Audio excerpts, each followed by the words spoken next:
Old video games. Some people may use the word retro or vintage, but then if you were only born recently, you might look back at the old Pokemon games and call them absolutely ancient, damn near fossil fuel. But what a lot of these old games have in common today is that when you revisit them, you have this really vaguely eerie feeling, even though it's a game that's not meant to be like that at all. Those dark corners that you never really thought of as much as a kid in those games suddenly have this thing lurking in them that you weren't aware of before. But why do we feel like this when back in the day when we played it, it was like a colorful daydream? Well, that's what I actually want to talk about in this video. We'll go over a few games back then compared to their more modern day counterparts and compare about how much has changed between them and what actually might be affecting the way we view them to make them so spooky. Also, I know it's meant to be like Christmas soon, and I'm making a Halloween-esque video after Halloween. I have a horrible schedule, okay?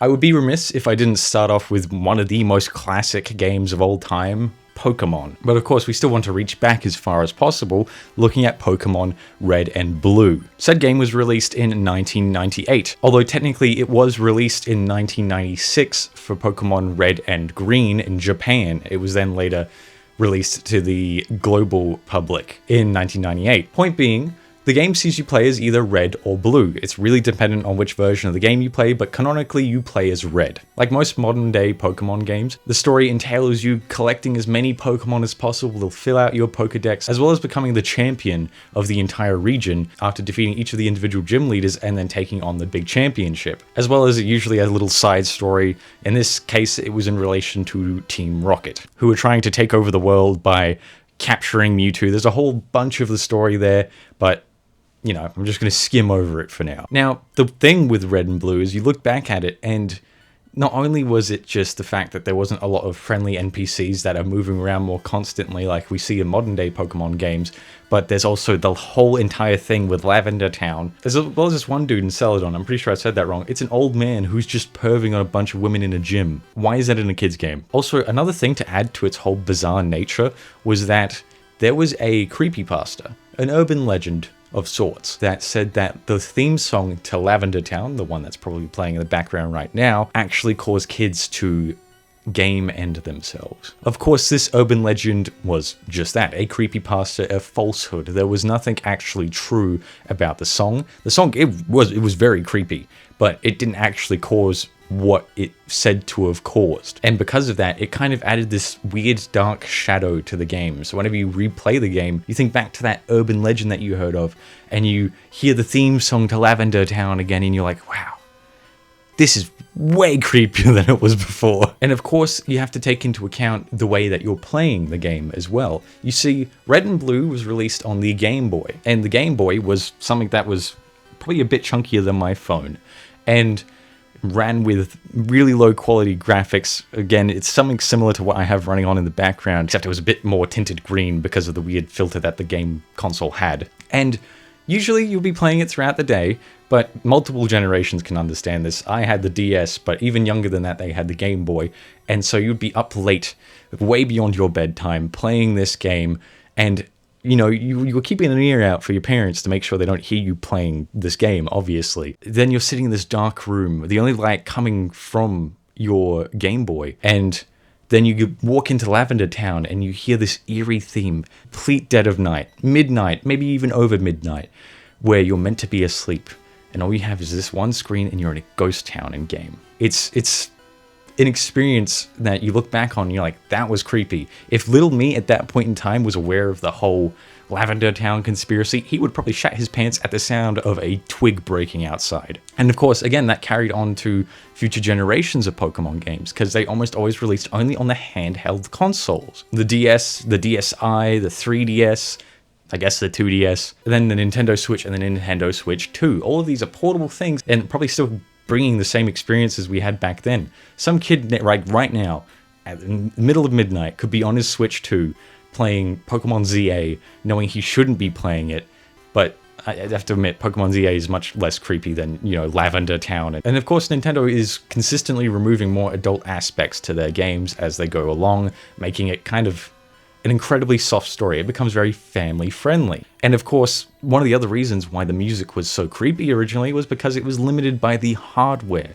Or you could make these beeps and boops from the Game Boy, and so you're limited to this one tone just consistently playing, and it would have to consistently loop because the Game Boy could only hold so much storage in the way of even audio files. But of course, comparing that to modern day stuff, you've got full MP4 files just crammed into a Switch 2, which probably took up so much space that they had to turn all the buildings like two-dimensional for whatever goddamn reason. But that was Pokemon. There's plenty more games to talk about.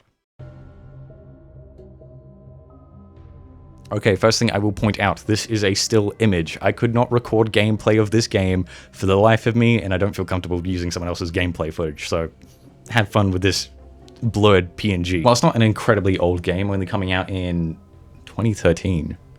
God, that was like 12 years ago. Now, Chipper & Sons wasn't really a popular game at all. In fact, a lot of people actually found it really uncomfortable with how the characters looked, very robotic, and, it wasn't very comfortable to play because it didn't feel like it had a lot of life in it. It did have a lot of life in it. There was a lot of movement, there was a lot of characters, there was a lot of talking, but they all kind of moved in these really robotic fashions. And of course, it was made to be a kid's game in the first place, but because of all these weird movements and like really fast movements at the same time, it was very off-putting. It didn't feel quite right. The game was originally released to mobile, where you play as a kid named Tyke, who is the son of Chipper. Now, of course, you can't really get it in an app store today, at least I will have to double check. Editor me will let you know. You can get it on Game Jolt though, it's free. Pre-warning, it gives you the aspect ratio of absolute bubkiss, so have fun with that. He would help his father by going out and collecting wood, making machines, doing buildings, just doing general tasks, as well as being able to play mini games in relation to all of it. Now again, the eerie part of it purely came from the art style and animations of the game, whilst the story was kind of completely fine. Again, intended as a kid's game, but since everything moved like an animatronic, it was kind of creepy. Now, if you weren't kind of getting what I was getting at, this game was made at the time by a little known creator who then took the feedback where everyone was saying this game was creepy and that a lot of the characters were robotic. The creator turned around and made a little indie game, Five Nights at Freddy's. Yes, Chipper & Sons, this game was made by Scott Cawthon. Using the poor reception of his game, he proceeded to make one of the most well-known franchises of horror games generally. Now, I picked this game for my analysis because whilst it is relatively new in comparison to the other games, it shows that a creepy nature of a game doesn't even necessarily have to come from any kind of memories or intentionally creepy moments or limitations of hardware. This came from just how the creator made things.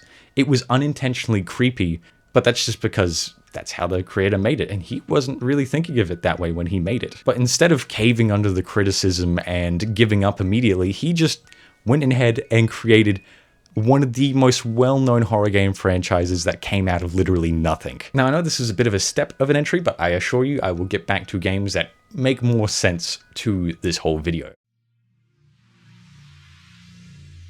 Whilst the first two games in this franchise aren't quite what I would call spooky, per se, it's what came after that kind of gave people the heebie-jeebies while they played. 2001's Grand Theft Auto 3, which was the franchise's first entrance into the 3D game genre. Of course, like three-dimensional isn't like you're playing as a 3D character, not just like a top-down 3D game, was all about a silent man named Claude, who was portrayed by not only his partner in crime, but his partner in life, and he was left for dead. The game takes place in a fictional city by the name of Liberty City, which is intended to be GTA's version of New York. Liberty City was also seen later on in Grand Theft Auto 4, but that game was also kind of eerie, but that's not the game we're talking about. This one's way older than that one. The city is cold and dark during the night. It is quite bright, and it can be quite full during the daytime with a lot of pedestrians and cars. I kind of rammed into a lot of them during my gameplay. I don't know if you'll ever be able to see that in the background. Whether or not it was intentional, during night, it feels weird that the streets go completely dead. Only thing you'll see are these newspapers and all these other things blowing in the wind. You won't see that many people at all. Most of the time, they're really aggressive people, mind you. And it's weird because comparing it to actual New York City, which is meant to be the city that never sleeps, this city seems awfully dead quiet. And even when there are NPCs on the street, they're always rough, low-pixel things that come walking around and usually say something that, just none of it's kind. Obviously, it's Grand Theft Auto. What do you expect? in every single alleyway in the dark. Either it doesn't make any sense, it runs into a wall that goes absolutely nowhere, or you go down an alleyway and you feel like you're about to be jumped for literally no reason at all. But to be fair, this game was intended to be kind of like the stereotypical depiction of New York City with a bunch of crime, like to a comical amount of crime. And of course, in old game nature, there was still urban legends and creepypastas. It was more specifically urban legends. There's not a lot of GTA creepypastas in all honesty. There was Bigfoot, a haunted beach that was void of NPCs, a haunted opera house that was built on a graveyard, the Rat Man. There's plenty of them to name. Now, a lot of these were made up on the internet long ago, and that was because back then the internet was just kind of small forms. It didn't have such a bustling ecosystem that we currently have for an internet. And because of how iconic those urban legends that were created, Rockstar took them in yield, and then in future installments, such as Grand Theft Auto 5, they give you missions of hunting down Bigfoot, even though he isn't real technically, and, you know, and trying to solve the Mount Chiliad mystery with aliens in the sky and all that. But the thing is that these were all built on skepticism of gamers back then, who admittedly were most likely children. Back then you could buy whatever game you pleased, didn't matter what the rating was back in like 2002, I don't think the dude at the register even cared, let alone even understood what that was for. But nowadays, if you want to bypass some age restriction, you'll just show a picture of a video game character's face. So, you know, even kids nowadays are playing Grand Theft Auto. But of course, since kids were playing these games, they were coming up with all these bizarre theories, because when they played it at like 3 in the morning, where they are delusionally tired, they started seeing things that they shouldn't have been seeing, which wasn't real. Then they would screen record it and be like, look, that black blur that went across the forest, that has to be Bigfoot, when in reality it was probably just a moth on his screen. So while the game itself was already intended to be eerie in this kind of dystopian city, well, I mean, it's not, this isn't good representation. It's very colorful, admittedly. During the day, it's not as spooky, but during the nighttime during the game, it is quite spooky. So this game that's already meant to have this kind of like normal fear of crime in this kind of dark city becomes much more dark when you add this paranormal thought to it. Of course, nowadays we don't believe in that as much because, you know, a lot of people don't believe too much in ghosts in games. So this whole thing of paranormal in-game stuff, but it kind of adds this spooky layer. And of course, there's many games after that that had urban legends aplenty. Vice City, San Andreas, GTA 4, they all had urban legends, even just the same ones from this game, like the Rat Man reappearing in GTA 4, because again, it's in the same world. It's supposedly they added audio files or something in relation to it. I think it might have just been a hoax. Quick little self-promotion thing here at the midway mark.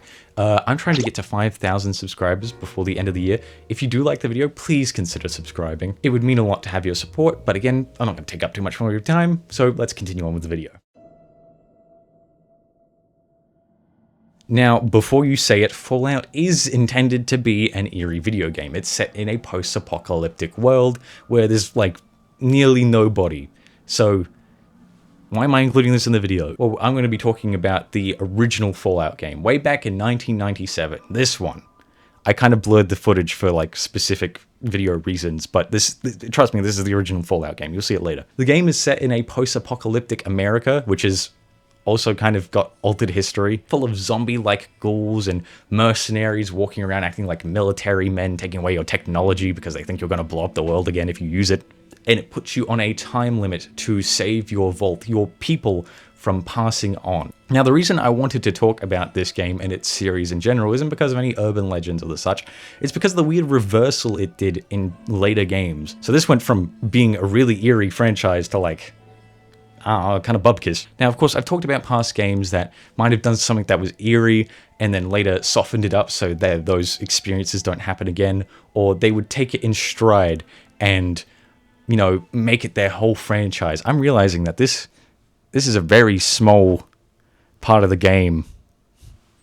This is the character customization part. Okay, just ignore this. But of course, for Fallout, it was built to be this eerie post-apocalyptic wasteland. Survival is everyone's goal, so you always have to be wary about who you're meeting and how you conversate with them. And it kept that feeling all the way up to the early release of Fallout 76. And to be fair, I was like a big glazer for that game. I had bought a hat, a shirt, I got access to the beta testing for the PlayStation version. I was expecting it to be a masterpiece, although to be fair, after playing the beta test, I had lost a lot of hope. You leave a vault to a world where there's literally no one.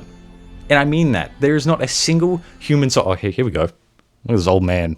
There's not a single human soul out in the world for you to find.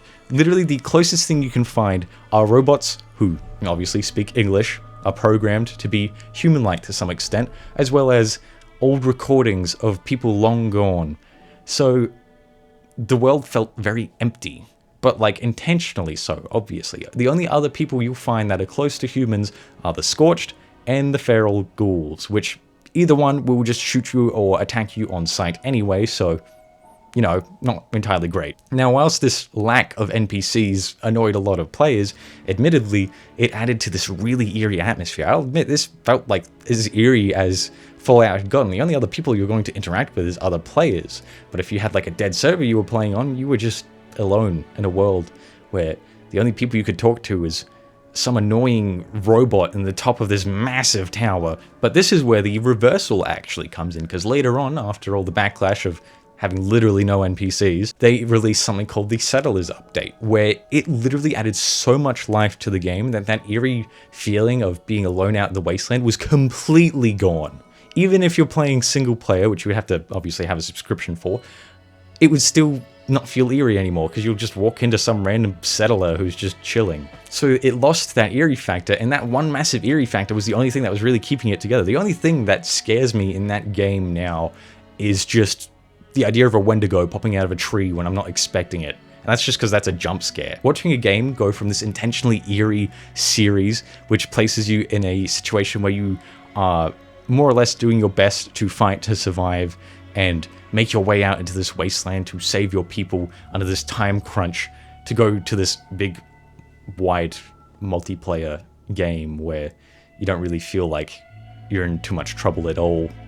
In fact, there's a battle pass. It takes all the eeriness out of the game, which is just kind of this neat thing I wanted to mention. Again, this was one of the bumper games I wanted to talk about. The next game I'm going to talk about back in line with what I want to talk about. Back in the year of 2011, a game would be released that would rock the world so much that it would become one of the most best-selling games in the entirety of the world. And it looked like this. Oh, that's like the very first version. Let me just skip ahead a few versions. Here is version B1.6, which is the beta 1.6 of the game. It's what I'm playing in the background. Now, whilst I can play this game at a decently higher quality with a larger render distance and better quality graphics, I'm opting to be nerfed in this occasion, because a lot of people back then, a lot of kids, they were playing this game on their father's laptop, which was like a big chunky thing that could barely run anything, so they had to run it on the bare bones kind of system settings. And now, because you've put these settings in, this game has this really eerie fog, and the graphics don't look quite right, and you can't tell what's going to come out of that haze that's like just a few steps ahead of you. There wasn't actually that many mobs in early Minecraft for you to interact with. For instance, as of the snapshot that I am using to record, B1.6, there were only creepers, pigs, skeletons, zombies, spiders, sheep, cows, slimes, chickens, ghasts, zombie pigmen, squids, and wolves. Now that does sound like a decent amount of mobs, you know, off the tongue, right? But if you were to compare that to modern Minecraft with their 87 mobs, it's kind of a no-brainer that this game feels much more dead. And of course, there was no hunger bar either. What you had was just the health bar to dictate how low your health was, which was kind of obvious, you know, it's a health bar. You would eat some food. There wouldn't even be an animation in this case. Your hearts would just shoot right back up to whatever amount the food would have given you. And I'm pretty sure the only thing they had was like raw pork chops. At least when I was playing it, the only thing I got was raw pork chops. And there was, of course, no big end goal for the game. There was literally no end in this game. The main goal was just to survive, to mine, and to craft. And build, of course. But the game still felt off as you played. Like, you had this pair of eyes staring into the back of you all the time, even though you knew that you were technically meant to be alone. Besides the obvious visual change between classic Minecraft and modern day Minecraft being, you know, very, you know, blatantly obvious, there was a little thing back then that made everyone look at Minecraft with an incredibly eerie nature. They were so scared of it. I was so scared of it at the time that I was actually afraid of mining in game because I was afraid of what I would find. And that was Herobrine. Herobrine made a major impact back in the day. It had the same effect as the Lavender Town Syndrome, the one I talked about before with the Pokemon game. Herobrine was also a fictional urban legend, but because of how far spread his legend was and how many people were making videos that were told to be real and, you know, pumping all this stuff into YouTube and the general internet as a whole, it made everyone start to believe that this thing existed. His pure existence was entirely thanks to the community. And of course, every now and again, because of this, Mojang would make jabs at it. Whenever they update the game, they would say they had removed Herobrine from the game, even though everyone still believed that that dude was still stuck in there somewhere. If you saw a piece of weird terrain generation or a tree that had been burnt down by a nearby lava pit, you would immediately think, this world's got Herobrine in it, I gotta close it and delete it. It had the same effect that the Lavender Town thing had on the game, where it added this flavor of eeriness to it.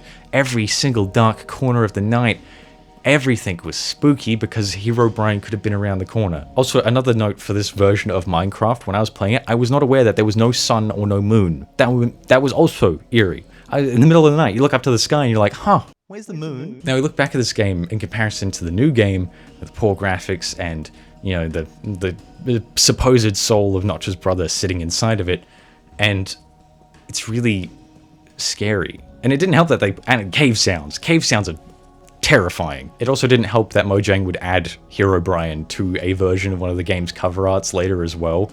So it made a lot of people think that he was in the game and an intentional part of the game. Thankfully he wasn't.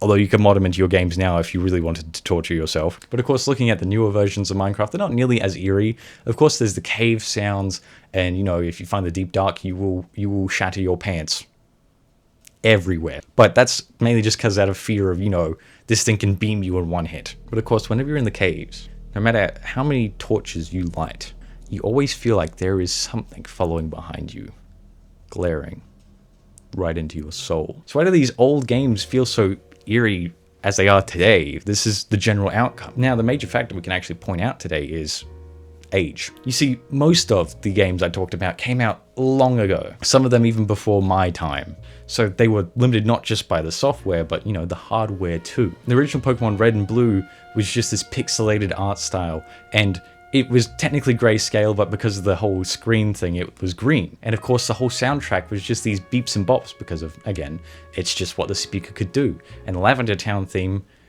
was probably the eeriest thing in all video game existence when it comes to, you know, theme songs. It came from a Pokemon game. We subconsciously compare that to what we have today.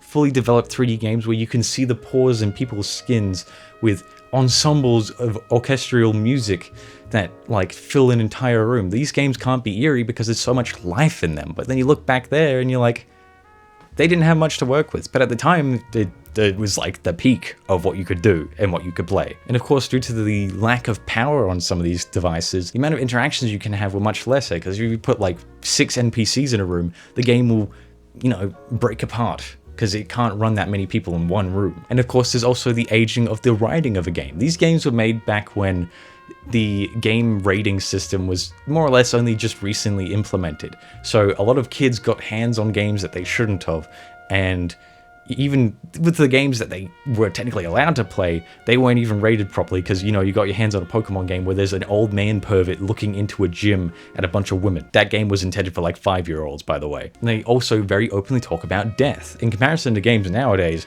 they curve around the idea of death for most kids games, because you don't want to like get these kids to understand that at such a young age. So you look back at all these old games that you were playing as a kid and you go, damn, my rival in Lavender Town was chill with making fun of dead Pokemon. A lot of the stuff back then would have been just considered a funny joke by the age raters and all that. So they would probably just push it to the side and give it a very small age rating. But, you know, nowadays, if your character shows off a little too much hip skin, it turns into an R18 game. There's also the aspect of the community's influence on the game as well. We look back again at the many creepypastas that had massive effects on video games that, you know, never even had anything spooky about them in the first place. There's classics like Ben Drowned from Majora's Mask, Sonic.exe from just, you know, any of the Sonic games. Sonic CD did not help with their whole demon thing. And of course, you know, other smaller ones like the Number Station from Fallout 3. They were all created thanks to the fans of the series, and given this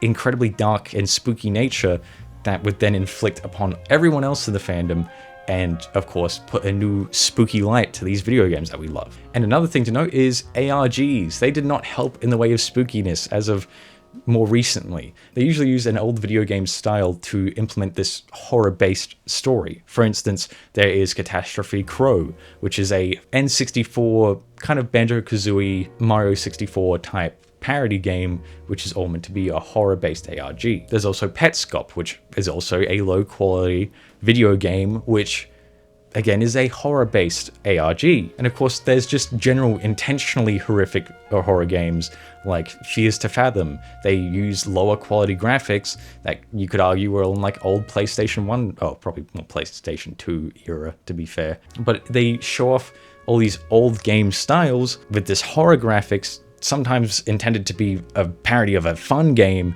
And so when you go back to those games that they parody, you go, there's something off-putting here. And of course, there is also just the fact that the game's creator was intending to make something nice, soft, and friendly, very easy for kids to play, and unintentionally create something incredibly horrific inside of it, would then later on count as their downfall or their absolute peak. Again, I'm referencing the Five Nights at Freddy's stuff again. All these old games have become an eerie relic of gaming history, thanks to not just how they were made, but also how they have aged, and also how the community has added to it over time. And of course, we compare them to the games of modern day, and we see that we've had so many leaps and strides in technology that we look back then and wonder, had we ever played archaic games like that? It doesn't mean that these old games are bad in any kind of way. I would still enjoy playing these old games. Even if it has this little spooky nature, it kind of just adds to the experience. It's more fun to have this heartbeat raise while you're playing this game. Even though you know there's no danger coming, you just feel like something's off. And it doesn't make me push away from these games, it makes me want to play these games more. It's probably because it's just an adrenaline rush and, you know, adrenaline junkie stuff, but you know what I mean. When you play old Minecraft, you don't just think about all the things that are missing from the newer updates of the game. You think about, you know, Herobrine. You think about what lurks in the shadows, in the mist. When you play old Pokemon, you do it because you probably want to complete the whole series again, but then you hear the Lavender Town theme again and you get a little spine chill. And of course, there's one other major reason why we look at old games and get the EBGBs, is because old things kind of put the mortal fear into us. There's games that came out when we were kids, and we look back at them and compare them to the games of nowadays, and we go, that doesn't feel like it was a long time ago, but it was. My mortal fear raises as I think about games I used to play when I was 5,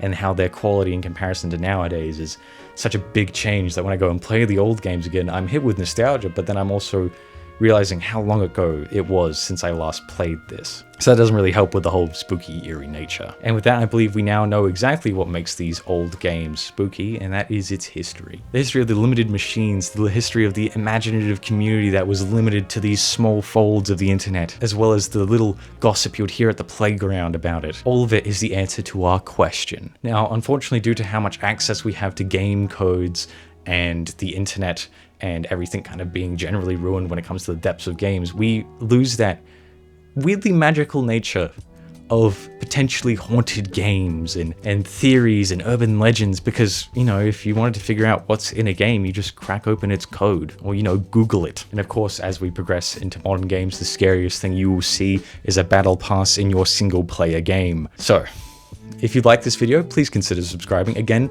we are trying to get to 5,000 subscribers before the end of the year, so it would be amazing for you to put your support towards this channel and get us over that milestone before we hit 2026. And of course, that's also if you just like the content. I post almost every second week. I do my best. And as always, at least for now, not sponsored.